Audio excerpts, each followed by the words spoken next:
Hello everyone. This tutorial will teach you virtually everything you know in order to play a game of chess. What you are looking at now is the initial setup of the board and pieces. This occurs in the beginning of every chess game. The pieces are set up like so at the beginning of every game.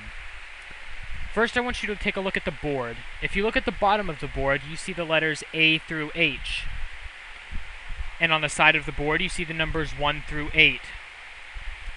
Using both letters and numbers, we can identify the squares on a chessboard. For instance, this square is C4. How do I know the name of this square is C4? Well, if we look to see what file it is on, we see that it is on this file. Underneath the file, there's a C. So that's where we get the C. Then we look for the rank. It is on the 4th rank. So we know that this square is C4. Just like we know this square is E5. It's on the file with an E, and it's on the rank with a 5. This is square E5. Now that we have covered the basics of notation of the board, we will look at exactly how all of the pieces move. The piece I've decided to start with is the rook.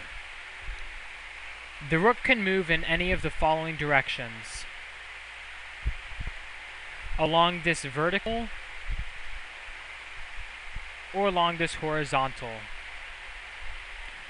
Almost like a plus shape. The rook is said to be worth 5 points because of its great options of squares it can move to. Now we will look at the bishop. The bishop also has a great number of squares it can move to, just like the rook. Only it moves in a diagonal fashion. Just like this. The bishop has the option to move to any of the squares I've highlighted in blue. Almost like an X or a cross shape. The bishop is said to be worth 3 points. This is a knight. And from this square, the knight can move to any of the following squares. It can move to D6, F6, G5.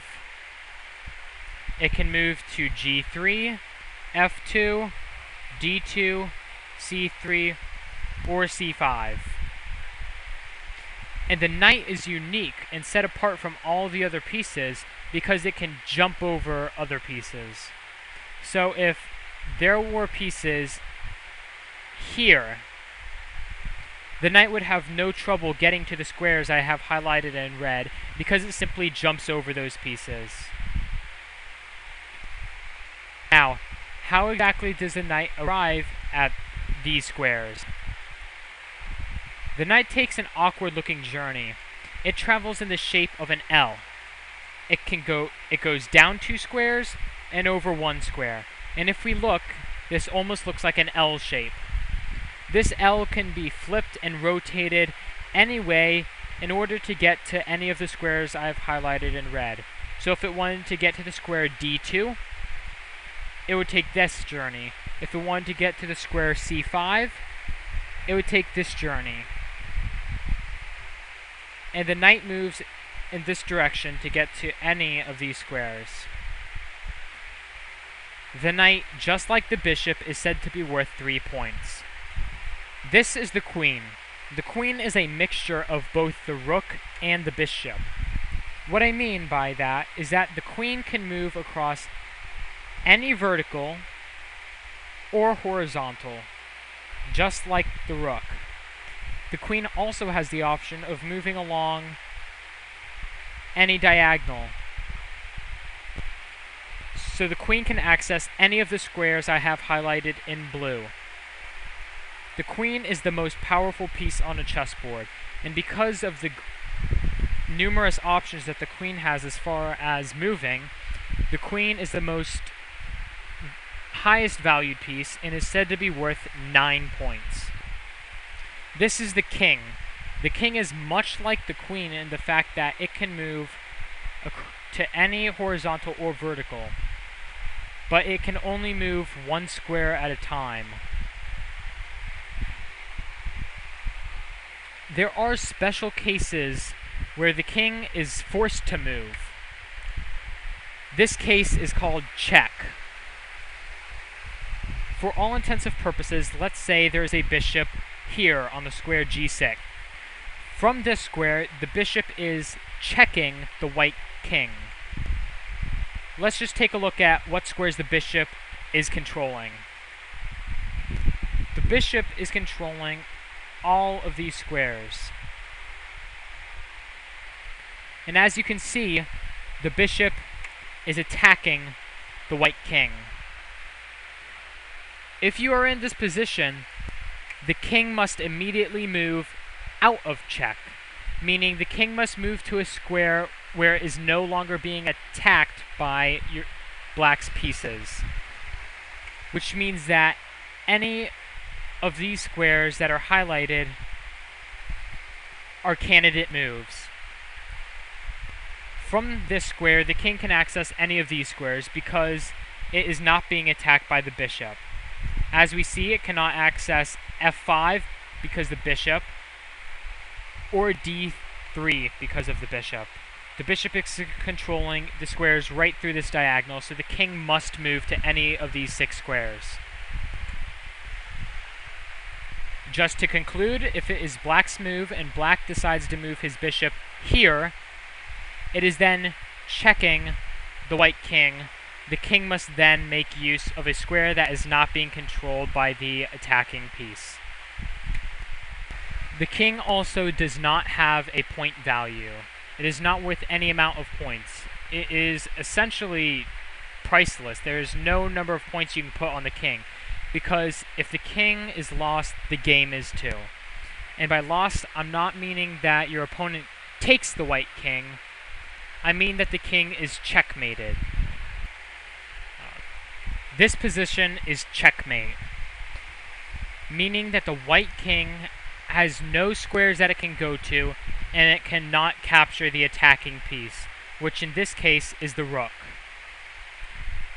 The king cannot play to c2 because the rook will take on its next move, nor a2 because of the rook. The king can also not play to a1 because of the knight, or c1 because of the knight. And the king cannot take the rook because the bishop would then be able to take the king on the next move. This position is checkmate and black has won the game. I almost forgot to mention a special move that is used to get the king safe. During this move, and only during this move, the king can move 2 squares, but a few rules must be met. The king and rook are used to castle. Castling is used to get the king safe. Here are the rules. The rook nor the king must have moved for castling to take place. If the rook moved, the king cannot castle. If the king moved, the king cannot castle. Also, if the king is being checked by an opponent's piece, so let's say the bishop was here and it moves here, the king is now being checked, so it cannot castle. Now, what exactly is castling? During castling, the king can move 2 squares towards any one of the rooks, as long as that rook has not moved. So let's say the king wanted to castle to the right. He then moves 2 squares to the right, and then the rook gets put on the other side of the king. This is now the castle position. Same thing for black. Let's say black wants to castle, but only in this direction. Black would then move his king 1, 2 squares, and put the rook on the other side. This is also a castle position. There's one last move, one last rule that mustn't be broken if castling wants to be played. Let's say black's bishop is here. White cannot castle this way, because if it does castle this way, it is castling into check by the bishop. This is an illegal move, and castling is not allowed in this position. Nor is it allowed in this position, because if the king castles, it just essentially castled over this check on f1. The king can also not castle in this position. The same is to be true for black. Alright, the last thing we have to discuss is the pawns. The pawns are a bit difficult to explain because they move completely different from how they capture. But first I'll just go over how they move. Every pawn on their first move has the option to move either 1 square forward or 2 squares forward, but only on the first move. So let's say white moves his e2 pawn 2 squares forward, and black moves his b7 pawn 2 squares forward. From here on out, both pawns can only go 1 square at a time. Now, it's white's turn. Let's say white moves his pawn forward, black moves his, and white moves his. Black can now take this white pawn. You may think he can take it like this. No, he cannot take like that. He can, however, take diagonally with his f7 pawn and his d7 pawn in a diagonal fashion. As I said, the pawns move forward, yet they capture diagonally, so that's where it gets a bit tricky. Also, I almost forgot to mention that pawns are the only pieces that cannot move backwards.